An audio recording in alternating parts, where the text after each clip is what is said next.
Good evening. Public health experts are warning we've yet to reach the peak of flu season after a 60% increase in the number of cases and hospital admissions in just 1 week. With New Year on the horizon and an increase in socialising, officials say significantly high levels of the virus and the potential impact on the NHS is concerning. All ages are being reminded it's not too late to get vaccinated. Here's our chief reporter Sharon Frew. Although medics expect to see increases in flu over winter, this festive period officials are growing concerned about high levels of the virus circulating across all age groups. Statistics for the week before Christmas show a steep rise in people needing to see their GP for flu-like symptoms. Over the same 7 days, the number of lab-confirmed cases of the virus soared to over 2,700. That's an increase of 63%. Hospital admissions for flu also increased over that same period by 65%. So the pressure in the NHS is across Scotland, and the increases are in all age groups. There is no specific age group. At the moment, the rise is very steep, concerning, and is still increasing. We don't know when it's likely to peak. And usually January 1st, 2 weeks in January is always increases we have seen before. Experts believe vaccination is the first line of defence. Pharmacies and some flu clinics have remained open. Anyone eligible for a free jab is being reminded that it's not too late to take up this offer. Quite a lot of people coming in, nearly 1 in every 2 patients coming in with flu-like symptoms, so it's been a very challenging period. It is very important that everyone does get the flu vaccine if they are eligible for it. It prevents you from getting the flu, which is the main thing, but also if you do get the flu symptoms are not as severe. People are being urged to avoid visiting friends and relatives in hospital if they are suffering from respiratory illness or flu-like symptoms themselves. Accidents and emergencies remain exceptionally busy. The First Minister chaired a Boxing Day meeting with representatives from the NHS, Public Health Scotland and the ambulance service to ensure pressures across the system are being effectively managed. Public health experts say the next 2 weeks will continue to be challenging. Sharon Frew, STV News. Tributes had been paid to a pilot who died after a light aircraft crashed in Fife. Nicholas Denison Pender from Perthshire was killed in the crash near Kinglassie 2 days before Christmas. The 50-year-old was the Chief Operating Officer at STV Automotive, an international engineering consultancy firm. The company have released a statement saying he brought an inspiring balance of passion, kindness and intelligence to his role. A 4th man has been arrested in connection with the death of a woman in a car crash in Falkirk in July last year. 27-year-old Amy Rose Wilson died on the 29th of July 2023. A black C-Class Mercedes left the scene of the accident and was later abandoned. A 23-year-old was arrested at Stansted Airport and is expected to appear at Falkirk Sheriff Court on Monday. More than 10,000 retail jobs have been lost from Scotland's high streets. 235,000 people were employed in the sector this year. Scottish Labour is describing the figure as alarming and wants to see the retail industry receive greater tax relief. The Scottish Government says it's delivered a competitive budget for businesses. Callum Clark has the story. It's one of the busiest times of the year for the retail sector, as shoppers look to take advantage of discounted prices. There's a lot of bargains on the go. It's always tempting to go home with a load of stuff you don't want. I have to confess to most of it online and then just picking up wee bits and bobs. We went to Claire's Accessories. Yeah. That was the best one, wasn't it? Yeah. They have a really good sale on. Well, it's the reason to come up to Dundee anyway, so I just thought kill 2 birds, 1 stone and ended up emptying a bit of the wallet, so happy days. But the number of people working in the retail sector is on the decline. New figures show more than 10,000 jobs have disappeared over the last year. It's the 4th year in a row that number has gone down. News which comes as little surprise to some of Scotland's shopping centre managers. I think that's par for the course. You know, everybody's looking at their top and bottom line. All these companies now are looking at their P&L. So I think the first thing to go on when the economy is like this is the staff. The amount of vacancies we have at Silverburn is considerable, and retailers do struggle, especially within hospitality, within the restaurant operations. They're constantly looking for staff. Scottish Labour says the drop in jobs is alarming. and wants to see a 40% tax relief for the retail sector extended to Scottish businesses. But the Scottish Government says its budget is competitive and estimates around half of retail shops are already eligible for its small business bonus scheme. A drop in the number of retail jobs in Scotland comes alongside a drop in footfall. With online shopping continuing to grow in popularity, our high streets continue to face significant challenges. Callum Clark, STV News. A £10,000 reward is being offered to anyone who could help solve the case of a taxi driver murdered in Aberdeen more than 40 years ago. George Murdoch was killed using cheese wire in 1983. An arrest has never been made. The family of George Murdoch are offering the rewards to anyone whose DNA profile helps them find the killer. Police are continuing to appeal for information after a 28-year-old went missing in the Highlands.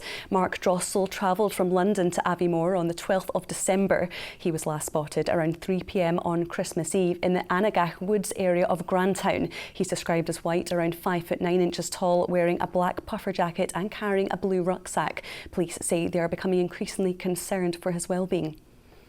The Fire Brigade's union's warning there are real question marks over the future of stations across Scotland.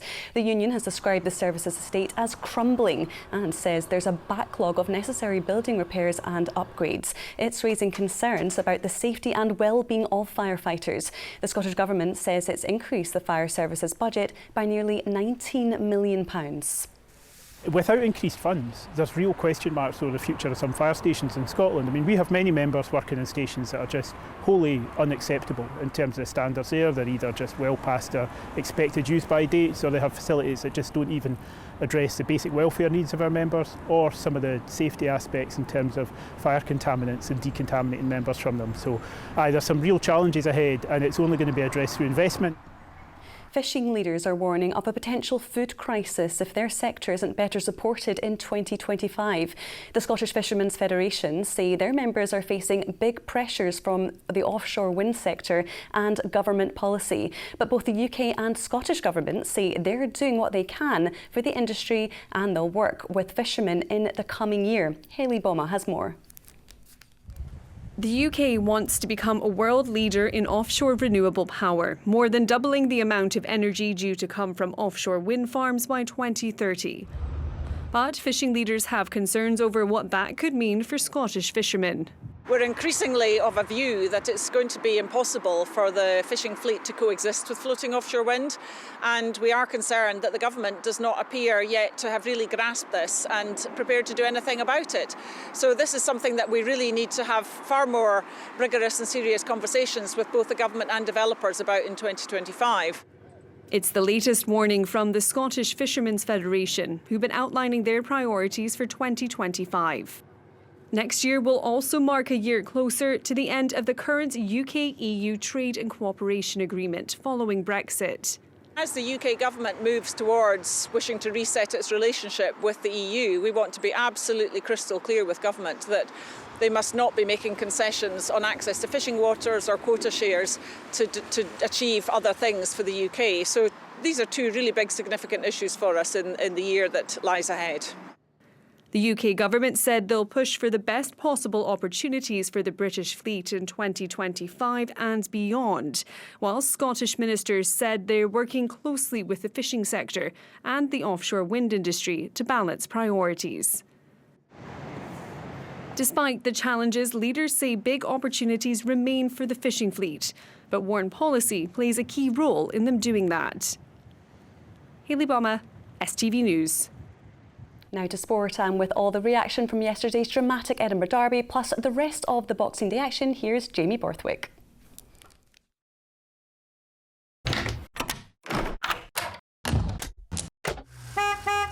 STV Sport, sponsored by the C.R. Smith New Year Sale.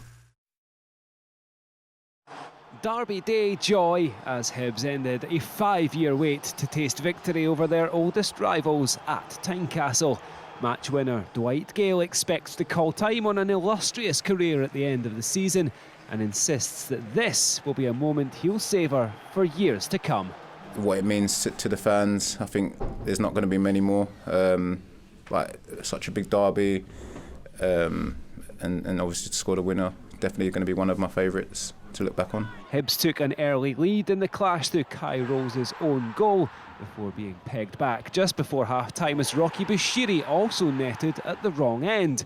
It was Hibs who produced the moment of quality to earn the 3 points and consign Hearts back into the relegation fight. Right now we're not performing like a good team, so we are where we are on the table because we deserve to be there, and that's the truth. I think if anybody's shying away from that, they're telling themselves a lie. And while Hearts search for answers to their bad form, 3 wins in a row have David Gray eyeing the top 6 and a challenge for a place in Europe.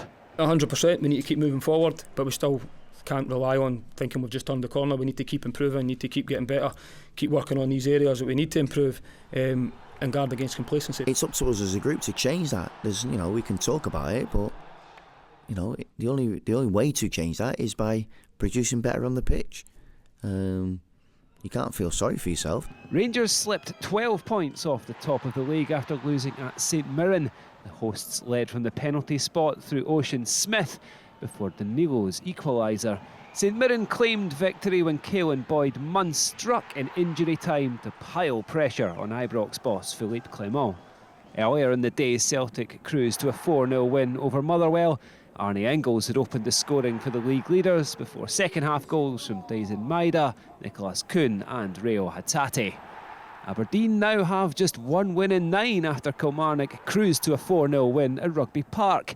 Kyle Vassell struck in the first half before second-half strikes from David Watson, Innes Cameron and Bruce Anderson sent Killie up to 8th in the table.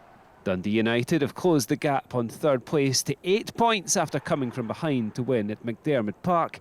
Mackenzie Kirk put St Johnstone ahead, but quick-fire goals from Glenn Middleton and Sam Dalby turned the match on its head. Declan Gallagher's late red card means he'll miss upcoming games against Aberdeen and Dundee. And Ross County are clear of the relegation places after an emphatic away win at Dens Park. Noah Chilver's first-half strike was added to by Joshua Nisbet and Jordan White as the Staggies gained a vital 3 points at the expense of Dundee. Jamie Borthwick, STV Sport.